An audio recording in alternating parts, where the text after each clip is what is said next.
ہمارے پیارے نبی صلی اللہ علیہ وآلہ وسلم کی حدیث مبارکہ ہے کہ ہر انسان گناہگار ہے، اور ان گناہگار انسانوں میں بہتر وہ ہے کہ جو توبہ کر لے۔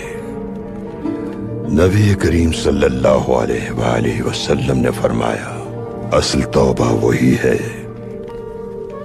کہ انسان گناہ کی جانب دوبارہ نہ پلٹے، بالکل اسی طرح جیسے چھتے سے نکلا ہوا شہد کبھی بھی اس چھتے میں واپس نہیں جا سکتا۔ کسی بے گناہ انسان کی شہادت اس بات کی دلیل ہے کہ اس کی آخری سانس کلمہ حق پر نکلی۔ مومن کے لیے شکست کوئی معیوب بات نہیں۔ دو چیزیں دنیا اور آخرت میں رسوا کرتی ہیں، ظلم اور زیادتی۔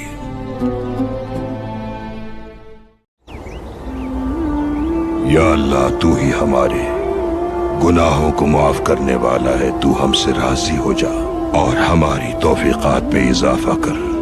اللہ رب العزت قرآن مجید فرقان حمید میں ارشاد فرماتا ہے، اور اس زمین کو وسعت عطا کی ہم نے۔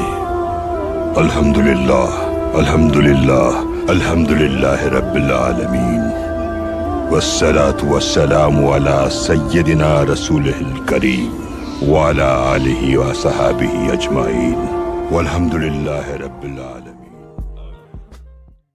انسان کو کسی انسان کے سامنے ہاتھ نہیں پھیلانا چاہیے۔ اگر تمہیں کچھ مانگنا ہی ہے تو اس کے لیے تمہیں لو لگانی پڑے گی اپنے رب کریم سے۔ اللہ کے قرب کے لیے روح کا پاک ہونا ضروری ہے۔ خدا تمہیں ہدایت عطا کرے۔ حضرت یوسف علیہ السلام نے ایک بار خواب دیکھا۔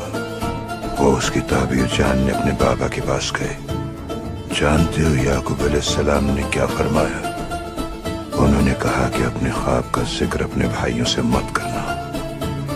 یاد رکھنا، اپنے راز خود تک محدود رکھ کر بہت سی پریشانیوں سے بچا جا سکتا ہے۔